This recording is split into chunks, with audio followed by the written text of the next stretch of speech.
بڑا عجیب معاملہ ہے. اللہ تبارک و تعالیٰ کی یہ دنیا، یہ کارخانہ قدرت چلتا ہے. کچھ لوگ آ رہے ہیں اور کچھ لوگ جا رہے ہیں. جب ایک گھر میں ایک چھوٹے بچے کی ولادت ہوتی ہے، ماں کے پیٹ سے وہ باہر آتا ہے، وہ اپنے معصوم سے آواز سے رونا شروع کرتا ہے، ہاتھ پاؤں ہلاتا ہے، آنکھیں کھولتا ہے اور کبھی آنکھیں بند کرتا ہے. چھوٹی چھوٹی وہ روشن روشن آنکھیں، اس کی پلکیں جھپکتی ہیں. یہ ایک زندگی کا آغاز ہوتا ہے.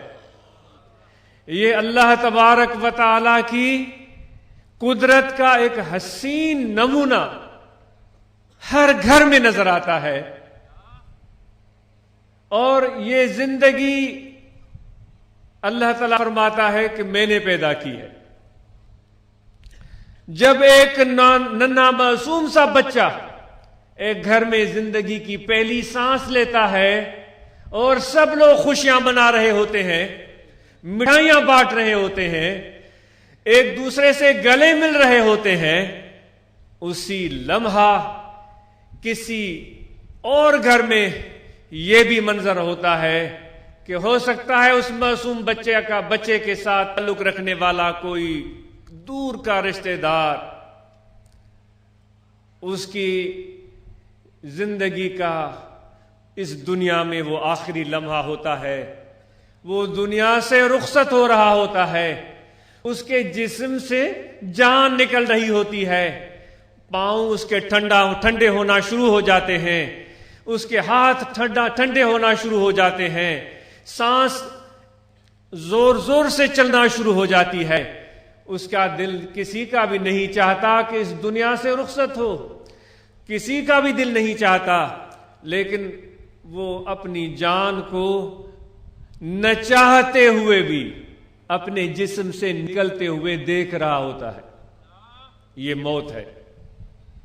یہ دونوں نظارے ایک ساتھ ہر شخص اس دنیا میں دیکھتا ہے. اے نوجوان، جب تم آئے تھے اس دنیا میں، تمہارے دائیں تمہارے بھائی ہوں گے، تمہارے والدین ہوں گے، تمہارے ماموں ہوں گے، تمہارے چچا ہوں گے، تمہارے نانا ہوں گے، تمہارے بائیں طرف تمہاری مائیں اور بہنیں ہوں گی، تمہاری خالیں ہوں گی، تمہاری چچیاں ہوں گی اور رشتہ دار ہوں گے. تم بڑے ہوتے چلے گئے، اور جتنی ساری صورتیں جو بچپن میں تم دیکھتے آتے تھے وہ بھی آہستہ آہستہ گم ہونا شروع ہو گئی. چچا چلا گیا، ماموں چلا گیا، خالہ چلی گئی، نانا چلا گیا، نانی چلی گئی، دادا چلا گیا، دادی چلی گئی، لیکن ہم اپنی دنیاوی زندگی میں اپنی مست میں غرق رہے.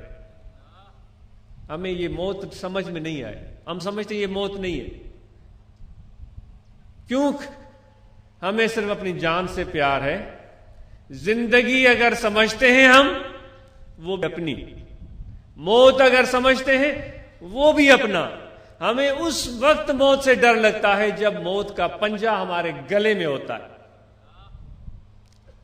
اور ہم بے بس ہو جاتے ہیں. وہ موت کا فرشتہ ہمیں دبوچ لیتا ہے اور پھر ہمیں سب اپنی کارنامے اپنے یاد آنا شروع ہو جاتے ہیں. پھر ہمیں یہ چیختے ہیں اور چلاتے ہیں کہ مہلت چاہیے، ہمیں ٹائم چاہیے. اب ہم اپنی نئی زندگی شروع کریں گے. ہم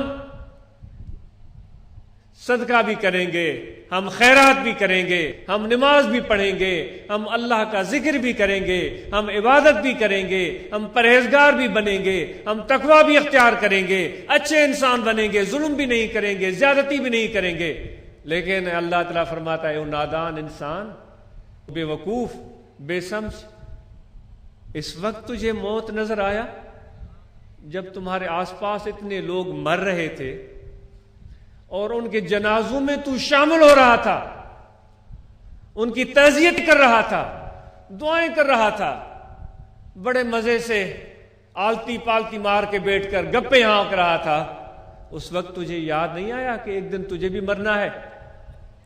ہم سب انسان بڑے خود غرض ہیں، اس لیے تو ہم موت سے ڈرتے ہیں، اس لیے تو ہم موت سے ڈرتے ہیں۔ لیکن وہ لوگ جو اپنے آپ سے بڑھ کر اپنے محبوب حقیقی سے پیار کرتے ہیں، جو اپنے محبوب حقیقی سے پیار کرتے ہیں، جو اللہ سے پیار کرتے ہیں، جو اللہ کی محبت میں جیتے ہیں، جو اللہ کی محبت میں مرتے ہیں، وہ موت سے نہیں ڈرتے۔ وہ ان کا یہ نعرہ ہوتا ہے، آج تو آیا ہے میری جان لینے، اے ملک الموت، یہ جان لینے آیا ہے؟ یہ جان تو میں کب کا اپنے محبوب کے حوالے کر چکا، یہ جان میں تو کب پہلے اپنے محبوب کے حوالے کر چکا، اس پر تو میرا کوئی تصرف ہی نہیں ہے، میں کاروبار کر چکا ہوں، میں خدا کے ساتھ کاروبار کر چکا ہوں۔ اللہ تعالیٰ فرماتا ہے، اے مومنو کرو گے میرے ساتھ تجارت؟ تیار ہو؟ کرو گے؟ اللہ فرماتا ہے کرو گے میرے ساتھ تجارت؟ دنیا داروں سے تجارت کرنے والے، لین دین کرنے والے، پیسے کے پیچھے بھاگنے والے ہم انسان، خواہشات کو پورے کرنے کا ذریعہ ہم دنیا کو سمجھتے ہیں، دنیا کی کثرت پر ہم اتراتے ہیں۔ اللہ تعالیٰ فرماتا ہے انسان، بڑے خریدار تم نے دیکھے ہوں گے، کسی سے 100 روپے کا، کسی سے 1000 کا، کسی سے 1 لاکھ روپے کا تو نے کاروبار کیا ہوگا، آج میں بھی تیرے ساتھ کاروبار